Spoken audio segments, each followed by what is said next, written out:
Hello and welcome to this week's episode of the Scottish Property Podcast, and a happy new year to all our listeners. It is the 1st of January 2021. Hope you all had a great Christmas and New Year and you're ready for 2021. So today we've got a repeat guest. Now don't worry, myself and Nick are not running out of ideas for guests, but we thought that Jerry Alexander provides huge value that will bring him back on, even though he's only on episode 14 back in, I think it was March. We're bringing him back on to discuss an important topic today, which is goal settings. And we thought it was really fitting that today is the 1st of January. Why not talk about goals? So welcome back to the Scottish Property Podcast, Jerry Alexander. Thank you very much for having me, Stephen. Hey, Nick. How you doing? Happy New Year. Yes, same to you. So I feel that goal setting is really good to have an accountability partner and give us someone to push you. And I reached out to Jerry just recently and says, look, can you help me with my goals? I need to reset, retweak. I know that it's a subject that Jerry is really passionate about. So we thought, well, why not let the listeners get the benefit of the conversation and the stuff that he's going to share with me in a few hours anyway. So Jerry, let's start with, I like your process, but let's talk about why goal setting is so important. Okay. I guess there's that adage about if you go to the airport and you want to go on a holiday, and you turn up and say, right, I want to book a plane. And then, of course, the person says, well, where would you like to go? And you're like, well, I haven't really thought about that yet. So, you can have the best vehicle in the world, but if you haven't got a direction you're going in, it may not get you anywhere.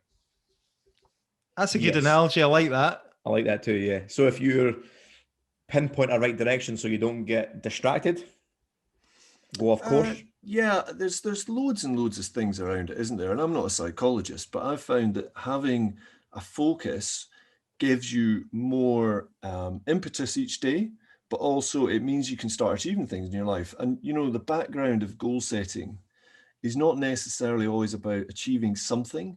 A lot of it's about confidence. Mm-hmm. So if one finds oneself running around feeling a bit overwhelmed, and as the fog descends and you can't quite think about what is it I'm supposed to be doing here? What am I actually trying to achieve in my life?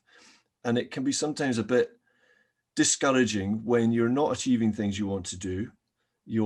Maybe you've got your to-do list and you've not managed to tick off all the things on it.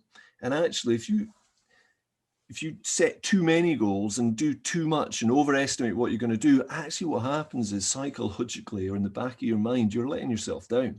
Mm-hmm. But you've set yourself up for failure. Mm-hmm. Yeah.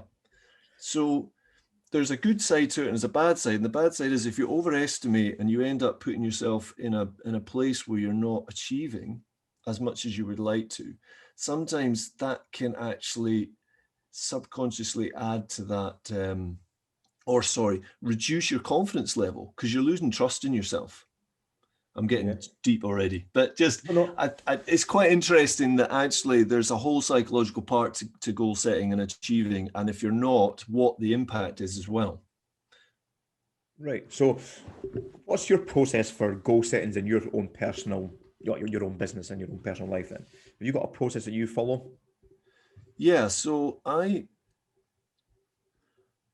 think that a 5-year goal period is a good target. So there's, I think it's Bill Gates that's often quoted as saying, most of us will overestimate what we can do in the next month, the next 30 days, but totally underestimate what we can do in 5 years. Because 5 years is big enough chunk of time that you can pretty much change anything in your life, what it is you're doing. Beyond that, there's just too many things outside of your control. So there's a lot of bullets to dodge if you go past 5 years. Exactly, yeah.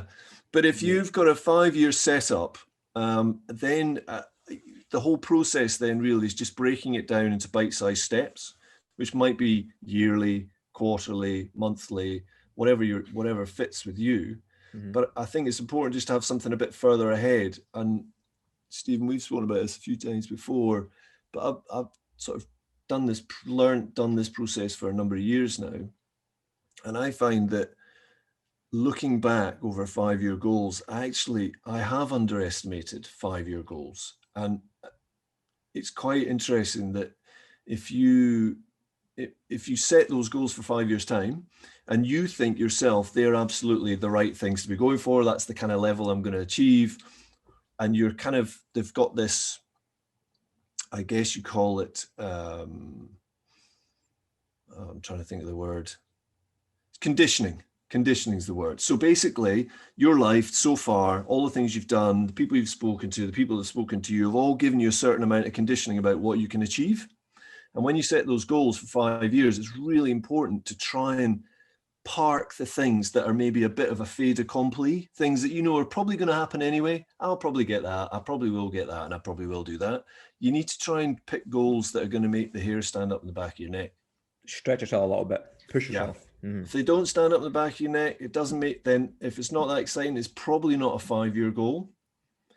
And what would be the worst thing is getting to 5 years, you achieve your goal and you're like, oh man, actually I could have done so much more if I'd actually really sat down and concentrated on it. And on the flip side of that, Jerry, do you feel like setting a yearly goal, you overestimate what you can achieve in a year and you always kind of fall short? I think yearly goals are some of those shorter term ones. Yes. Yeah. So what about you, Nick? Do you set yearly, or can you go as far as 5 years with your goal setting?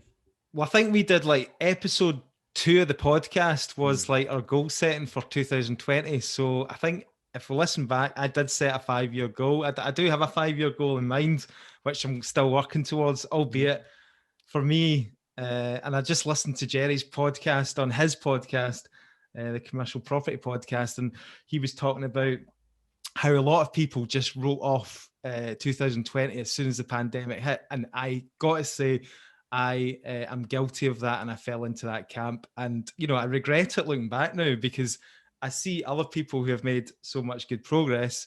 And but I'm hoping I've still got 4 years left of the 5-year goal. I'm hoping to get back on track for 21. Well, that was a way to actually say that if you slip a year on your 5-year goal, then it's not the biggest knock, is it? Because you've got 4 years to try and pivot and get back on track and continue. But if you were, because I think we set goals at the start of the year, Nick, on the podcast, and we spoke about it, and I was the same. You kind of fall short of what you're trying to achieve in a year because I think it's just too short, and shit does go wrong. And obviously, this year's a prime example of shit going wrong, or certainly throwing a lot of spanners in the works where you need to tweak it. So yeah, if you were dead set on achieving a certain amount of goals by the end of the year and you didn't, then you could feel quite down and I don't know, frustrating. Isn't frustrated with that process. Whereas if the 5-year goals, well, okay, I didn't get year one, or if 2020 landed in the middle of your 5-year goals, and it's not the be on end all, is it? You can start. Yeah, well, I think I'll seriously have to review it because, as Jerry said in the past as well, it's all about how you're going to get to that end 5-year goal. So reverse engineer it. And before it was like working out, well, if I want to get to that certain number of properties or that certain income by year 5, I need to add another, for me, it was like 3 properties in the portfolio last year. And I only managed 1. So I'm going to need to notch that up. So this year it's going to need to be like 4 properties to kind of catch up. Do you know what I mean? Mm-hmm.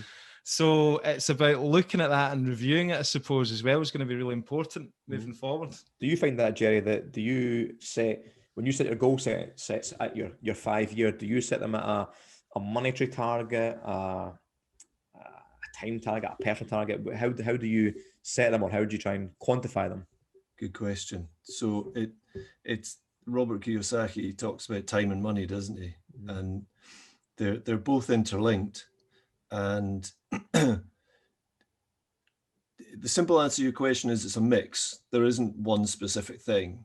But the great thing about thinking about 5 years' time is it forces you to think about what I'm doing right now. Is it going to get what I want? So for instance, let's say you say to yourself, you're working in the corporate world, and you say to yourself, actually, do you know what? My main thing is I just want to have the same holidays the kids have. I want to have 6 weeks off in the summer, 2 weeks at October, 2 weeks at Easter, and 2 weeks at Christmas and the bank holidays. I just want to have that time off. Now, if you're working in the corporate world, having 6 weeks off in the summer and 3 other 2-week holidays might be tough. But actually, financially, it's not a huge thing to have that time off. You don't need millions of pounds to have that time off, but you do need the time. You need a vehicle to allow you to do that. So one of the really important questions about thinking about 5 years is the ladder that I'm climbing on the right flipping wall? Mm-hmm. Because if, we only have one life, right? At least depending on what your religion is, but, let's just take it. We are where we are, and we've got this session, right? So if there's certain things that you really would like to achieve, and we're not talking all about money here, are we? It might be that you want to go and spend a month walking through the Rockies, or it might be that you want to go and spend a month in Australia and go and spend some time in a eucalyptus forest and go and see the beaches and all that sort of stuff. And that's actually a time thing. Yes, it's money, but it's not a huge money commitment. Mm-hmm. But you have to work out, if you really think, right, I'm actually going to do that in my life, right? Is the ladder I'm climbing, is the corporate ladder, the business I'm doing, is it actually got the capacity to get what I want? And sometimes you actually have to think, do you know what, I have to take a step back here, either start climbing a different wall, climb down this ladder, whatever it is, or sidestep to actually get on a vehicle, get on a horse that's actually got the capacity to get what you want. Because if you don't, you're never going to get there, are you? Yeah, I think that's something I do as well. Actually, I can't monitor. I don't monetize something for a goal or a amount of properties or a target like that. It is something that's a lifestyle. Where do I want to be in 5 years or however longer it is? And then I kind of then work back that and say, well, what does that look like? Like you said, if you want to have those amount of holidays, what does that look like? Well, it looks like you have to have time freedom. But what business or what investment strategy or what thing you're going to be on is going to give you that time freedom? And then you look back and say, well, what's the monetary side of it? You need an extra 30 grand a year, 40 grand a year, 100 grand a year. How do you then achieve that? And you break the goals down like that. Is that how you would do it as well? Yeah, I agree with that. Yeah. Well, and you were absolutely right, Nick, when you said, just basically work out what it is you want and then just try and break it down into sort of yearly or monthly or quarterly targets. Yeah, I think as I've got kind of older and now you've got a family and all the rest of it, I think the things that are important to me have really changed as well. We talked about this last time as well, Stephen. Like, no longer really for me is it about possessions and kind of like the nice cars and I never did buy any nice clothes anyway. But do you know what I mean? It's not really the material things that bother me. The goals that I wrote down last year were pretty much focused around the family and like to be able to take them for experiences and holidays and all that. But for everybody, it's different. And it's fine if, you want to own a Bentley or something like that, it's each to their own. So what about you guys? Like, where do you kind of like start the process in your head? Is it about the kind of personal family things or? Yeah, I think for me, it's all about the personal. I usually try and break them down into your places you want to go and visit and how your lifestyle will look like. Because I remember when I was quitting my job, people kept asking me, what the goal was and what the strategy was. And basically, because we went through such a hardship to conceive Maya, then I just wanted to make sure that I enjoyed her childhood. And when I broke that when I looked at that 5 years ahead, I basically just wanted to be able to have the time and financial freedom to walk her to and from school. So she's starting school in August, and I'm looking at that coming to an end going, yes, I can walk her and pick up to school. So I've not really pushed myself. The hairs on my back and my neck didn't stand up. I just had this personal goal that I wanted to achieve, and I've got there. But I think now she's going to go to school. It's going to free me up for more time. I think the next 5 years should be stretching myself that bit more to grow. So yes, for me, it's personal, and then try and break it down to how that. What about yourself, Jerry? Give us a wee bit of insight into maybe something that's important to you. Something that's important to me. Well, time is the important one, really, because it's finite, isn't it? We've only got a certain amount. Everything else is a resource, as they say. So having time with family. I mean, I do like doing up old buildings, which is great because that's part of what we do. I do like skiing. I do like being outdoors. And the kids. What would be a skiing goal for you? To get away once a year to the Alps, or like maybe even more? Do a full season? So I'm in a slightly unfortunate position where I know some people that go away about 5 times a year, which is really annoying. I know that feeling. I've taken they don't have kids. So I did get one of my goals was to get 3 times a year, and I did manage that. And then last year, this season just been, I think I got a day in before COVID hit. Right. And that was that. But yeah, I would like to try and go away for three trips a year. And I have to say, going away for any more than maybe 5 days without the kids, I just miss them. So I kind of go for short stuff. You're talking to a guy here that did 3 seasons in the Alps back to back, and then I went to Canada for a season as well. So there you go. So I want to go to the Alps and spend a winter there, ideally if we're still allowed, more than 90 days, just to experience it, not necessarily to work it. Originally, Nick, I was going to go and do ski guiding and instructing in the Alps, but that never quite came off. But I would like to be able to go out and do it on my own, not necessarily working, just enjoying it. So when the snow is right and the sun is out, and maybe in January when it's quiet, I can just go and pick my time and pick my days, instead of feeling I need to go skiing today because, 3 days time I'm getting a plane back out of here. Exactly. So let's think about this, right? So this podcast is going out on New Year's Day. People are going to be starting off the new year, and I know loads of people who they have these New Year resolutions, right? For me, that's not really like goals, is it? Like, you've got to kind of structure them a bit better than that. It's no good having a New Year's resolution. It's got to be proper, achievable goals that you structure and you reverse engineer so you know exactly a plan how to get to those goals. So what can people be doing right now to actually kickstart the process? Do they go away, get a notepad and write them down? What is the kind of best way to do it? So I'll jump in.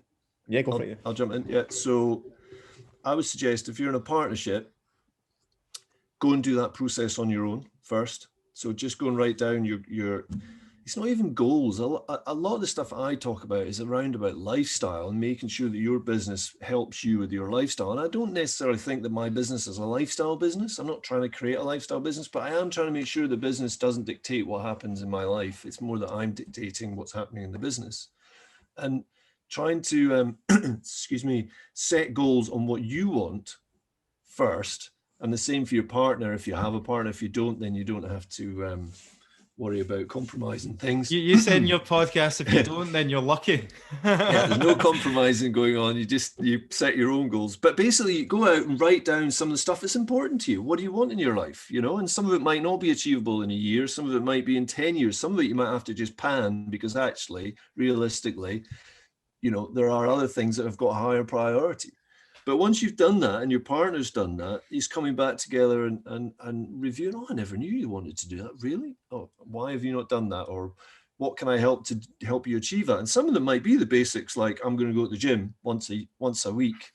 But some of them are you've got to build to, and that's what you're alluding to, Nick. You might pick something that's a bigger goal. It might be time related or money related. And you've got to break it down and work out, how am I going to get there? What do you think about these gurus that, like, your Grant Cardone and all that on Instagram? They're like 10x baby. If you've got a goal that you think you can achieve in the next year, you're not dreaming, big enough. And like, is that not just setting yourself up for failure? Come on, let's be realistic here. Let's be realistic. Let's be pragmatic. I prefer that word. Pragmatic, yeah. Like, how big should you aim in terms of, if we're talking about financial goals, or like, say you're building a property portfolio, for example, and I turned around to you and say, right, Jerry, I've set myself a goal here. I'm going to get 150, buy-to-lets next year. It's like, come on, it's like I only got one last year. So that's great to think about, because if you break down your goals properly and you analyze them properly, then you should be able to realize that 150 a year is going to take a certain amount of time commitment, and a certain amount of money and a certain amount of finance and all the stuff that comes with it. So if you're going through the process, you should be able to get a bit of recognition of whether it's achievable or not. But I think one of the really important things about goal setting and your own personal aspiration, and probably at the end of the day, belief in yourself, comes down to that conditioning thing. So if you take an example, you get, I've seen this. So you'll go on a mastermind or something, or a group of people, and Steve, you and I are in a mastermind, our own that we do, don't we? Where we kind of go through this sort of stuff. And you'll have people that say, I want to add, one property to my portfolio every 6 months or every year or whatever for the next 10 years, because that's going to give me financial independence. And there's nothing wrong with that. But the next person might have said, well, actually, I'm going to add 10 per year in the next 10 years to get 100. And they both achieve it. And the only difference really was the aspiration and the belief at the start. There will be other things, like the first person might not have actually wanted to do anymore, and that was absolutely fine. But if you sit yourself in a room where the expectation and the confidence is around adding 10 to your portfolio every year, then your conditioning changes, because there's people who just think that's a done deal and that's what you do. You just add 10 properties a year, don't you? And of course, you'll have listeners that add a lot more than 10 a year. But basically, you know, that conditioning then rubs off on you and you start realizing, well, actually, hold on a minute. My wee goal of one a year, actually, maybe I could do a bit more. Mm-hmm. But if you never put yourself in that environment, you'll never have the opportunity. So you're talking about Grant Cardone and these guys 10xing and all this sort of stuff. But that's part of conditioning, isn't it? Yes, you have to be pragmatic, make sure you've got the ability to do it, but equally don't be closed off to the fact that actually you could add 10 to your property portfolio every year, or whatever the higher goal is. Yeah. So with that comment, Jerry, how important do you think your network is around you to achieve your goals as well, like the people around you and your environment? Well, is it the number one thing? It's probably not the number one thing. It was certainly up there. Mm-hmm. Yeah, I'd agree, and you mentioned like our mastermind group as well. I've mentioned it before to people in the past that if I been in the room once a month, sitting in the courthouse and having a nice pizza and a drink and chatting with other investors. Now we were all on different paths and investment criteria and different strategies and stuff, so it wasn't like there was competition in the room. But if I felt, and this wasn't a conscious thing, I just kind of reflecting on it and looking back and going, no, that was definitely an effect. If I turned up to that meeting every month and I didn't have a good month to share, I would feel like a failure. I'd feel like, what the hell? Get your finger out. You're just you're sitting down with these other guys who are doing great things and pushing themselves and growing and yeah, subconsciously, I think it just helped me push on as well. Just being in that environment and, like you say, being around that fire, the people that have got these bigger goals and bigger aspirations. Yeah, I guess at the end of the day, it's all about self-awareness, isn't it? And knowing what works for you, what's possible for you, what will fit in with your life and your current circumstances. But the self-awareness, not your limiting beliefs as well. Like if you don't. Yes, but there's sorry, Stephen, jumping over, but there's absolutely self-awareness about your self-awareness. Yeah, i.e. like your conditioning. Your track record of what you've achieved previously is obviously a reflection of what you're capable of. Yes. As well, do you think? Yeah. Mm-hmm. Yes. So what we're saying here is the 1st of January, write down on a bit of paper the 5 people that you hang around with the most, including your wife or your missus. And if none of them are contributing positively to your life, or if they're dragging you down, then get rid of them. I'm glad you said it, Nick. By the way, don't come back to me if your missus chucks you out of the house. Not at all. Not because at the end of the day, you'll have different circles in life for different aspects. It's like life isn't all about business, is it? So you'll have a business network or people that you associate with, and then you'll have your other stuff. If you play football or whatever it is, there's different things. Isn't I mean, even doing this podcast with Stephen has had a huge. I know I didn't really do that well last year, but it has had a real good positive impact on me. In terms of again, surrounding yourself with the right people. So I totally hear what you're saying there, guys. I don't know if I've shared this with you before, Jerry. I don't think I've shared this in the podcast, but I invited Ross McElveen, our architect friend as well, into our mastermind group a couple of years ago, and he felt like an imposter syndrome of being at the table with guys when he had a one buy-to-let portfolio. But obviously, we know the value he brings through his skill set. But we were on my brother-in-law's stag do about probably a year and a half ago, and I think on the Tuesday we were at our mastermind group, and on the Wednesday we were at 5 o'clock in the morning drinking beer at Glasgow Airport, flying into Magaluf to go for a 3-day bender. And on day 2 we sat in a pub kind of discussing future and investments and just having a bit of a more grown-up chat than we were used to for the previous 24 hours. And Ross kind of mentioned something, and he said something which was quite fit into the conversation, the people around you. And he says, which one are you comfortable in, or which one are you faking, and which one are you not? And I thought that was a really funny question, because you do have different circles. And if you put me in our mastermind group, Jerry, probably 7-8 years ago, yes, I would have felt completely out of my depth. It wouldn't be the room I'd want to be in. But then fast forward that bit of time later, it was the complete opposite. The Tuesday night was enjoyable. I'm sitting, I'm having good conversations. We're thinking about the future and growth, and we're bouncing ideas off each other.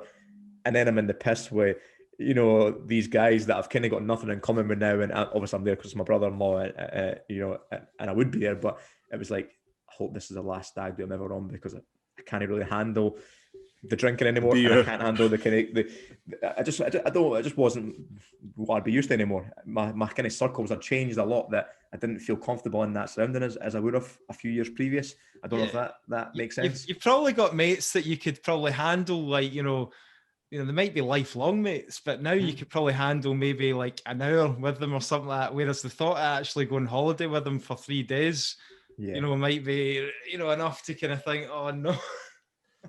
Life's phases, isn't it? Life's just a series of phases, you know. You get into a routine, you really enjoy it. I don't know, let's say it's going to the restaurant that you really like, but at some point it will close, or you will move on, or something else will happen, and just life just changes, doesn't it? And I guess the more you recognize that, the more you kind of learn to just let things go when that comes along. I think, you know? When you touched on that before as well about the whole going past a 5-year goal, I think you were spot on, because you can't predict how you are as a person is going to change in 5 years' time. The world around you is going to change ridiculously in 5 years' time. The economy, you know, look at the social media and the information age that we're in right now. It changes too fast that if you were to try and say a 10-year goal, you would be different. The world would be different. Everything would be different. I don't think you could line up something or pinpoint something quite that far out. Yeah, you're right. And the other thing is that by the time you get to the end of those 5 years, your conditioning's changed. Yeah, it has changed. It's important though, when you're doing those 5-year goals, is to make sure, from my point of view, is to make sure they are based around you and your lifestyle, so that then you do come back to that whole thing about, right, actually, is the thing I'm doing the right thing? Do I need to tweak it a bit? How do I make it so I can achieve that? Because like we said at the start, it's not necessarily time, it's not necessarily money, it might be a combination of the two. But the last bit of the process, which we didn't mention earlier on, that's really important, is once you've done that thing on January the 1st, or to be fair, it takes a few days. I generally do it in December, you know, you're kind of ready for January, and it takes a bit of time to go through the process. But the really important thing after that is to make sure that at least once a month or every 6 weeks, you book a meeting with yourself. I was going to ask the exact same question there. What does that mean, booking a meeting with yourself? Run through that. Stephen, what are you going to, sorry? I was basically going to ask the accountability. So if you've set this 5-year goal or yearly goal, or however you're breaking your goal setting down, how do you keep yourself accountable, or who keeps you accountable? And I kind of know you're going to get onto this answer there, but where you're booking a meeting with yourself. Yeah, so well, you mentioned earlier on about accountability partner in a mastermind group, right? It's really important you have other people around you that you are accountable to. But at the end of the day, the bit between your 2 ears is the bit that's really in control, right? And you just need to book a meeting with yourself to have that review period. So it might be, let's say you set your goals in January the 1st, 2nd or 3rd or whatever, and the second week in February, you get your diary out, and it might be like me, old school, and you got a paper diary, you might get your phone, whatever, book 3 hours, goal setting or goal meeting or whatever, and it's a meeting with yourself, right? And it's so easy when a customer or a client phones you up near that time and says, oh, you're free on Tuesday morning, can you come and have a look at whatever? And you're like, yeah. And you'll bump the meeting with yourself. But it's the most important meeting you'll have, because the point of that meeting is to get yourself ideally to somewhere where the phone doesn't work and nobody's going to interrupt you. And you're going to just sit down and reflect and review on your goals. You're not there to fix problems. You're not there to try and work out how am I going to make my website work, or what are the sales like this week. It's about reviewing your goals, maybe your 5-year ones, but also your sort of quarterly. What am I actually trying to do this month? And by going through that process for an hour or so, it allows you to kind of elevate yourself out of all the crap that you're going through, which, you know, inevitably we'll all go through every day, and actually look at things a bit more strategically and think, right, okay, I'm making progress. So firstly is a bit of a confidence thing, right? Actually recognizing what you have managed to do, because so often we'll do stuff on the to-do list and just can it. It's like, well, you might have this huge goal of setting up your website, which I remember for some of my businesses is just this big thing, trying to get this bloody website done. Then once you've done it, you just score it out off the list. But actually, you have to just sit back and just say, hold on a minute, I managed to get that big chunky thing out of the way. And it helps with your confidence, doesn't it? Mm-hmm. So part of that meeting with yourself is to review what you've achieved, but also, are you starting to go off target? Is this a distraction? Should it, is what I'm concentrating on the right thing? And then once you've gone through that process, there might be a blockage you've got, and that might be a good time to review it because you're in a different place. You're thinking more strategically about what you're doing. When you have a problem, you keep banging your head against the wall, and it's there and you're kind of ignoring it. And you're not quite sure how to solve it. And if you do try and solve it, often, you just kind of give up before you quite get to that point of finding the solution to this problem. So sometimes you've just got to take time out, rethink strategy. Where are you at? Where are you at with your goals?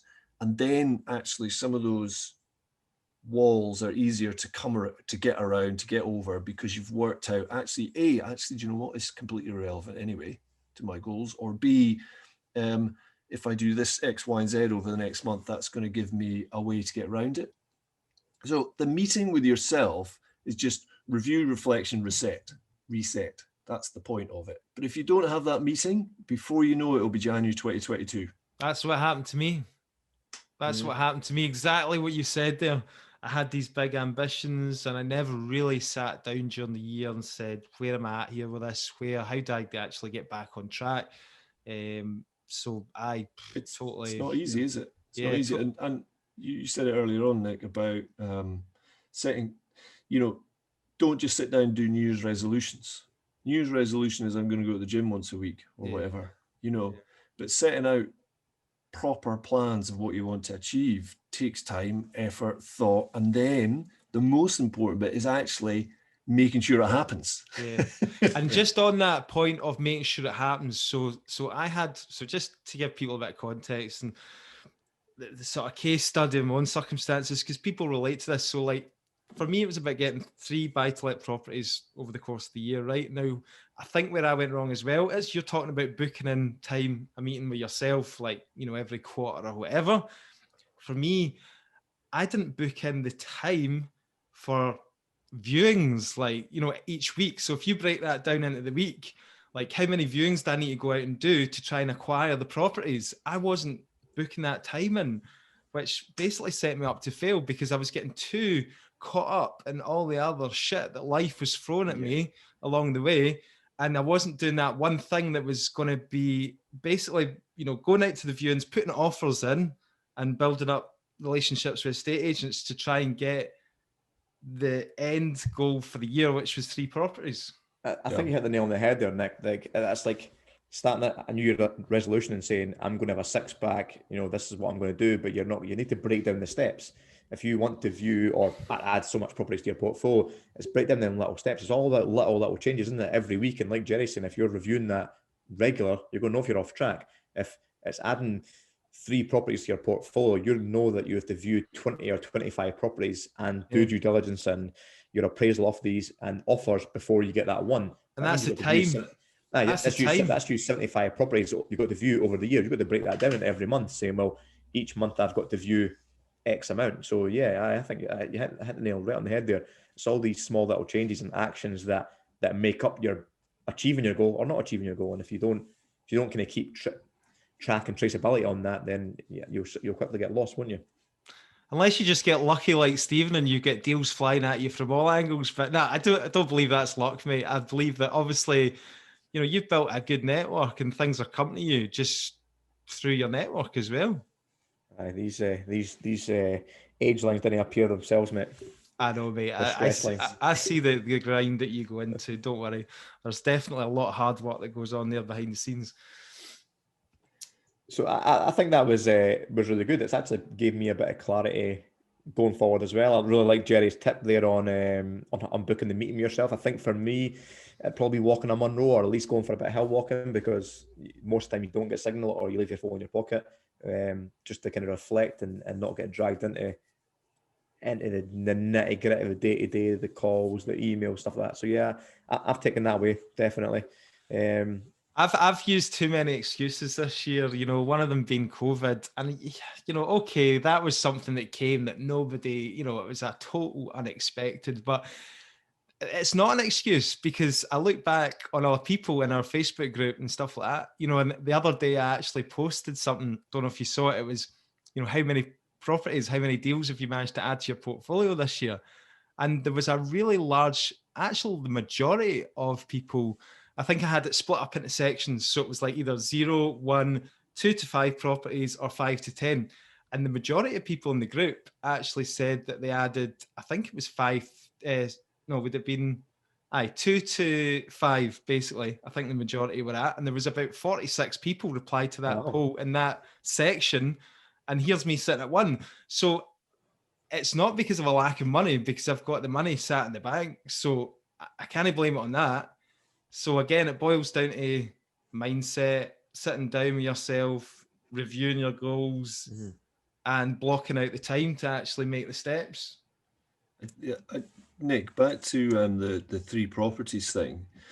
You know, that is a goal, right? I want to add 3 properties, but part of the question is kind of, why do you want to add 3 properties, right? So if I just go to my own kind of thing, right? So my main thing is cash flow, because cash flow answers a lot of the problems and a lot of the things that I would like to do, whether it's time or skiing, whatever it is. Cash flow, relatively passive if I can get it. And I might say at the beginning of the year a goal to say, right, I want to add 3 properties or X thousand square foot to my commercial portfolio, whatever it is. But actually, the goal is cash flow. It doesn't have to mean I have to buy 3 houses this year. So when you're doing that review thing, if you know that you've got a cash flow target, sometimes you just have to review it from the point of view of, well, hold on a minute, my ladder was involving buying 2-bed houses, but maybe I have to just make a midterm correction here, because I'm still after cash flow. The world's changed. Cash flow is going to come through a different route now. I've got to go and do something differently. But the goal still hasn't changed, in that I want to get X amount of cash flow per year or whatever it is. What's happened is the tactic has changed. And that's a different thing, isn't it? Yeah, no, 100%. And that's how I figured out the 5-year goal, because for me, like you said, I figured out what kind of lifestyle I wanted. So it was to go on like a, you know, really nice big holiday with the kids and that, whether it be like, you know, Disney World once a year, you know, and basically break down the monetary value of all that, and then figure out how do I get to that, like you said, the cash flow from the property business. But for me, it was the reason I have this number of units in mind is because on average, each property that I acquire for buy to let cash flow is about £300 a month. So then I figure the number of properties that I need. So yeah, but I totally hear what you're saying. Maybe it could change the strategy slightly as well, you know, like that could, I suppose, like Jerry said, that could have been 1 HMO property, or the cash flow the same as 3. Yeah. So it could be pivot and change as long as that's achieved.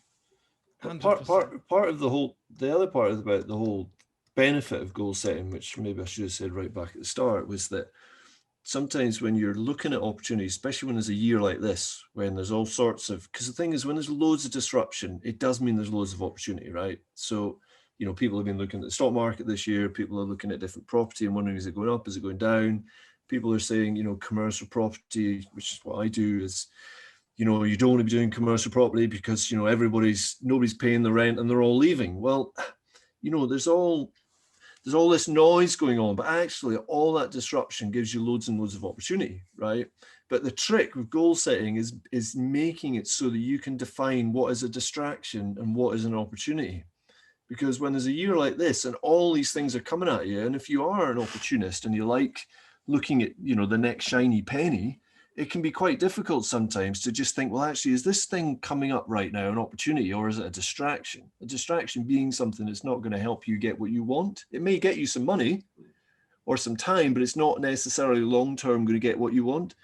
And having a really specific set of targets and what I call a unique investment criteria, where you've actually worked out what it is that your investments need to do, then it becomes much easier to work out what is a distraction and what's an opportunity.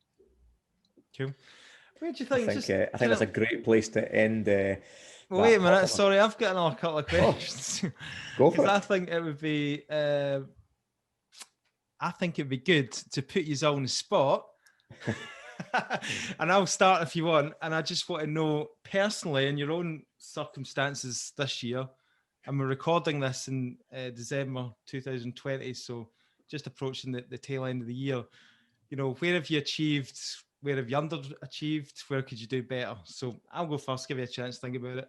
Obviously, as I've talked about, you know, I underachieved and building my own buy-to-let portfolio. Just didn't get out the starting blocks there at all. Part of the reasons I've talked about anyway.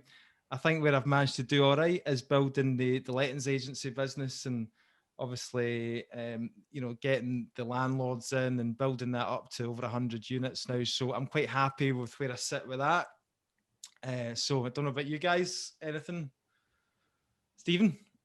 I think underachieved on my target, and it was due to, I don't want to use COVID as an excuse, but a couple of lending products I had lined up at the start of the year for buying portfolios was pulled, and it made financing pretty difficult to buy the portfolios. So the targets fell short of that. Where I think that I kind of pivoted and twisted what's going on was I focus more on cash flow and shorter term stuff. So I sourced a lot of deals in Aberdeen, found some phenomenal deals, built up good relationships with a handful of investors and sourced them deals. So that was pretty good. And then I managed to achieve the target for the workshops that I wanted to try and do, and kind of do a little bit of education and stuff as well, which I really enjoyed. So yeah, I think obviously with the podcast, I've got to say about the podcast, man, that was one of our achievements 2020 as well. We remained consistent for the whole year. Yeah, didn't miss a beat, mate. Yeah, good. Jerry? Yeah, I didn't have my own podcast written down on the list, but I'd been thinking and contemplating doing it for flipping ages. And you and I spoke about it, Stephen, and stuff, and then you guys got started. And I was like, "Oh, gotta get started here." So, come on. Yeah, I'm really pleased with the fact that I've managed to keep that consistently coming out every week. It's no mean feat. So it's a hard thing to do. You guys too, as well. It's not easy to do, particularly to make it valuable to listeners, which is the important bit, isn't it? In terms of goals, I had 6 pretty clear goals this year that I wanted to get done. And I have to say, this is not like most years, but this year I've managed to do 5 out of the 6, and the other one is about 90% there. So it's been a really good year for hitting goals, which, you know, like offering on a house, when somebody takes the offer straight away, I think, did I maybe set those goals too low? You should have listened to Grant Cardone. 10x, baby. That's it. It's been a good year for the goal setting. It's obviously been a really challenging year, you know, but I'm definitely looking forward to next year, just cleaning the slate and starting again. It's always an exciting time of the year as well to kick off a new year, and like you say, I think I'm pretty sure 100% of people this year are wanting to wipe 2020 slate completely clean and go into 2021. So yeah, I think this whole year will be even more refreshing than normal. Yeah, we're so lucky. We could record another podcast on like how you've managed to pivot, because your industry must have been hugely affected, Jerry, but we'll do that and then maybe another episode. Yeah. It's interesting. But listen, let's just finish off. That was brilliant. I thought it was really good. It'll give people a little bit of a structure for setting their New Year's goals and the goal for the next period. So, Jerry, where can people get you, and tell us? So you'll get me in the usual places: LinkedIn, Instagram, Facebook. I think on Instagram it's jerryalexander.commercial. But we also have a website, commercialpropertyinvestor.co.uk, or is it .com? One or the other. And the podcast is Commercial Investor Podcast. Just search that up.